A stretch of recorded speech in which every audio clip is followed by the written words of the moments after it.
Life today feels like a constant race, doesn't it? We're always running toward goals, chasing deadlines, and trying to keep up with the never-ending demands of modern life. Somewhere in between, we forget what it feels like to simply breathe, to find peace. If you've ever felt overwhelmed by this pace, you're not alone. We live in a world full of extremes. Extreme work hours, extreme expectations, and extreme distractions. But what if there was a way to step off the treadmill of stress? What if we could find peace in the middle of all this chaos? On one side, we have indulgence, filling our days with endless entertainment, comfort foods, and distractions to escape our stress. On the other side, there's deprivation, overworking ourselves to the point of exhaustion, neglecting our mental health, and believing that constant hustle will bring happiness. But neither of these extremes brings us real peace. They only leave us feeling empty, burnt out, and disconnected from ourselves. The truth is, peace lies not in extremes, but in balance, the middle way.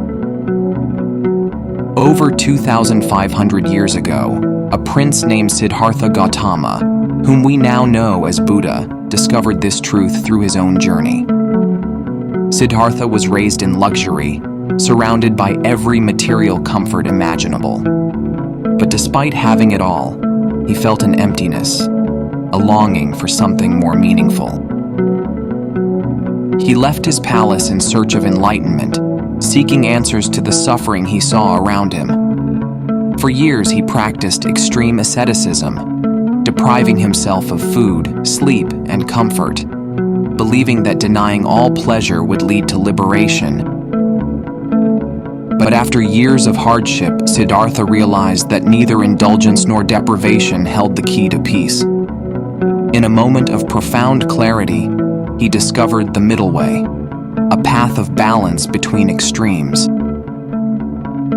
The middle way is a simple yet powerful idea: balance. Buddha taught that clinging to extremes, whether it's excessive indulgence or harsh self-denial, leads to suffering. Instead, we must find the middle path in all areas of life. But how do we apply the middle way in today's fast-paced world? It starts with recognizing the extremes in our own lives. Think about it. Are you constantly working, feeling like there's no time to rest? Or are you stuck in a cycle of procrastination and distraction? The middle way encourages us to step back, observe our habits, and find balance in our daily routines. Let's talk about work. In our society, productivity is often glorified. Hustle culture tells us that the harder we work, the more successful we'll be. But endless hustle leads to burnout. On the flip side, avoiding work leads to anxiety and unfinished goals. The middle way invites us to find a balance between effort and rest. Set boundaries for your work hours, take regular breaks, and make time for self-care.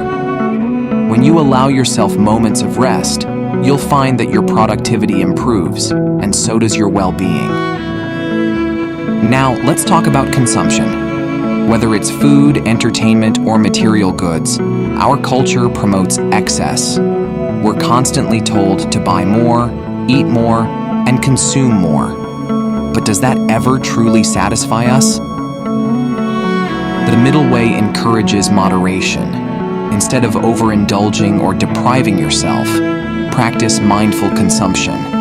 Eat when you're hungry, not out of boredom. Buy what you need, not what advertisers tell you to want. By moderating our consumption, we find deeper satisfaction and avoid the emptiness that comes from excess. Relationships are another area where balance is key. We all need connection, but too much socializing can drain us, just as too much solitude can lead to loneliness. The middle way teaches us to balance our relationships, nurturing them without losing ourselves. Make time for the people you care about, but also make time for yourself. When we find this balance, we can be present for others while maintaining our own sense of peace. Finally, we must address our expectations. Often we set extreme goals for ourselves, believing that only perfection will bring happiness. But extreme expectations lead to disappointment and self-criticism. The middle way invites us to let go of these extremes. Set realistic, achievable goals and allow yourself the grace to grow gradually. Progress, not perfection, is the key to long-term happiness. The middle way is not just an ancient teaching, it's a practical guide for modern life. By finding balance in work, consumption, relationships, and expectations, we can navigate life's challenges with greater ease and peace. In a world that often pushes us toward extremes, the middle way offers a path to lasting happiness. So the next time you feel overwhelmed, remember, peace doesn't lie in doing more or doing less. It lies in balance. Balance is where we find peace. Balance is where we find ourselves.